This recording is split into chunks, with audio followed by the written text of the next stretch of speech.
Not even 15 seconds in and they already started the episode with some freak shit. I mean, I don't know what I was expecting. They already had this shit happen on the first episode of season 1. But I digress. We start off the episode with Momo looking petrified at the 5 freak demons approaching her. And before she could even do anything, the freak demon dives in and grabs her hands. And you cannot tell me not a single one of these people are predators. Look at that fucking face. And that stumble hers, she trips and she starts drowning. But that green aura gets activating and you know some shit's popping off. I don't even want to know what has this man smiling like this. Those powers pop off, scoring a clean headshot. And that shit starts causing collateral damage, causing the springs to start exploding. And while everyone was taking off, Momo used this as a chance to escape, but those freak demons were still tailing her. But that collateral damage was kicking in, caving those freak demons in. She turns and looks back and tries to get up, but these predators are persistent. But she had some misfortunate luck going. I mean, the whole place was coming down.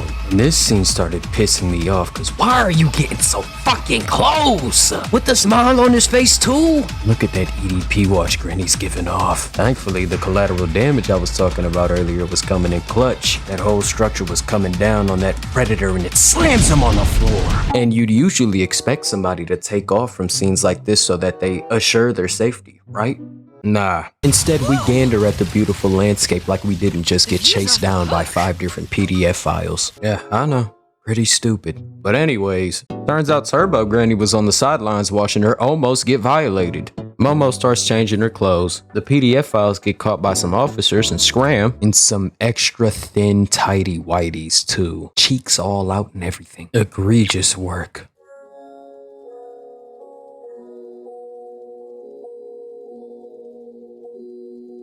Dude, should we go in there and explore? Huh? Gigi, what the fuck kind of question was that? Deadass, think with your fucking brain, dude. It smells like shit and looks dead. Damn, is it wrong? Huh? Wait a minute, there might be Momo. I got it. Momo, we found a stinky ass place and who are they? A bunch of geriatrics pulling up squad deep is wicked. They jump cuts all the grannies feasting. I'm talking Bud Light. Yeah, I'm not naming nothing else on this table. But the group leader of the geriatrics starts pressing Gigi, talking about how it'd be real bad if he started bringing in more spirit, I think it's spirit mediums? Either ways, she starts questioning who Okarun is, and Gigi was gassing him up as one of his best friends. And she deadass proceeds to take out a fucking 12 gauge? Where was she hiding this shit? She deadass pulled a GTA 5 weapon equip, and she proceeds to aim the weapon at them, talking about how accidents happen all the time up here. Whose grandmother is this? She better pray a police officer doesn't walk into this room, cause shit's gonna get, hey, I just wanted to come by and let you know. I'm not tweaking, that's a 12 gauge being pointed at a kid, right? Nah, don't worry about that. That's just the norm over here. God damn it! Those damn freaksters got the officer on payroll too. And we can't have nothing.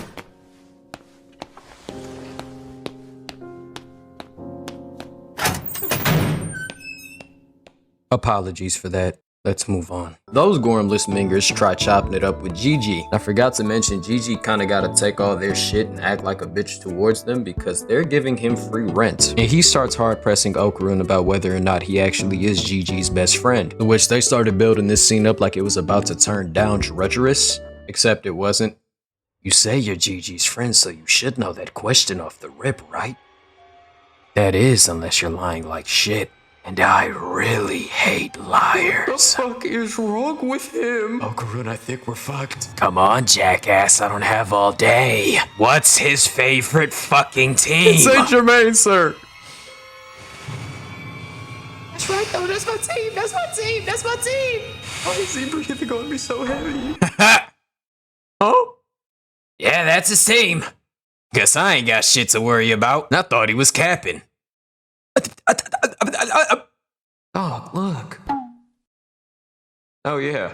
So we pan over to Momo traveling to a temple, and she's greeted with some random ass guy doing a handstand. Alright. Turns out he already knew about Momo coming around. That was cause Granny Seiko already let him know she was coming. And he was trying to get famous on, YouTube? That's what they call it. I'm not gonna argue with it. So they enter the temple looking at this serpent, and they started lore dropping about how a certain family is still sacrificing kids to keep this village safe from an erupting volcano, but I'm not gonna get too in depth with that, because I'm not trying to hear all that again. I wonder what Okaroon and Gigi are doing. They're probably in there digging in their butts or something. Yo guys, I'm back. Where your stank ass is at? Oh shit. About damn time. That bag drops and she throwing straight power kicks and I'm in for it. And that other predator tries to run up on her, but she got a little something for him. Pulls him in and whole knee in the nostril, got his ass gushing blood out the mouth. And deadass, there was no reason for this to be said, but this dude runs up and says, and starts throwing only power throws with that hammer, but she smacks his ass with a spinning kick. I've never seen her pull fighting moves like this, but I'm all for it. She gets whacked by a fan and gets thrown directly into the other person's punch, but that shit was null. She actually using her powers, weaving whatever hit she can and getting real creative with her usage, throwing all types of shit using the environment to her advantage. Ooh, I felt that one through the screen, but that shit was deserved. She regained her footing and old dude runs up behind her, grabbing her tight, and proceeds to bash his head in the back of her skull, leaving her ass stunned. It's so hard it got her trembling. Hey, where the fuck is that hand going? Hey!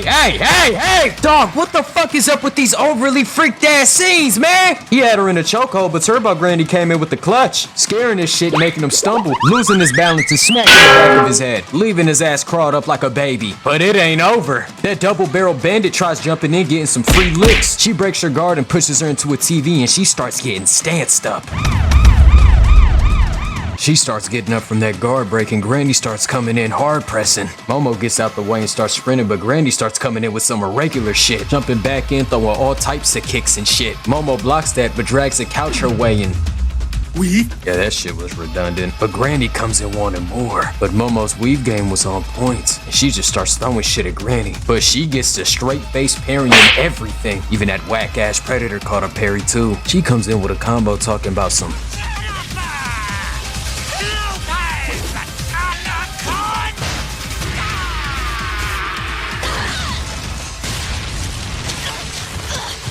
I still don't know what she said at the end of that sentence. I only called Jennifer Lopez. Shit, old people shouldn't be that fucking strong, dude. Did you forget about your grandmother? Yeah, but she's like weird as fuck. You just answered your own question. Damn, you're right. So Momo starts complaining about this stinky, shitty ass room that she's in right now. And Gram starts talking about how they brought all three of them here to sacrifice them to a big ass sun caterpillar. Then they assemble together and hit the Ginyu pose? I don't know what these Dan writers was on, but man. Momo starts feeling the floor below her sinking, and she tries using her powers to get herself up out of that situation. But oh no, the two predators and the old ass lady with hands band together and proceed to send her shit right back into that pit and start shit talking her while holding that same pose too. Devious work. But Okaroon and Gigi come in with the clutch. Kinda. Okaroon almost saved Momo and they would have gotten up there, but that shit collapsed on all of them and they all fell down the big ass pit. And as they were all tumbling down, you know, if it wasn't death, I would have expected it to be paralysis, but damn. Momo made damn sure to save Okaroon, but she completely forgot about Gigi. And this scene right here started giving me flashbacks to a certain scene.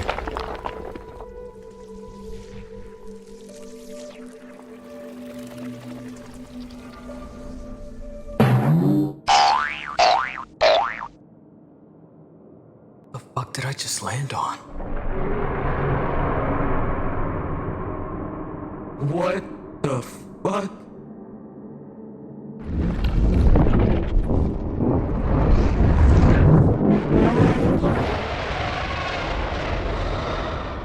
That boy Gigi done woke up that big ass worm. And this shit genuinely turns into a stupid ass goof fest cause all of these fucking morons decide to stance up and hit the Ginyu pose for this worm. And Okaroon realizes that this is dead ass just a big ass death worm. So these dumb fucks have been sacrificing babies to a fucking animal that's just been living underground doing absolutely nothing. They are catching the meanest fades in the afterlife, I can promise you that much. Then these dumbasses start doing the Macarena until Genuine dumb fucks. So they decide to start taking shelter away from the big ass worm, and Momo and Okarun just start tweaking the fuck out, especially Okarun. And so they left y'all on the cliffhanger. So if it's two things that I'd want to take away from this episode, it is never go in a fucking spring resort by yourself where you gonna get met up with some people like this. And if you do see anybody like this, please do something about it. But yeah, that's it. See ya.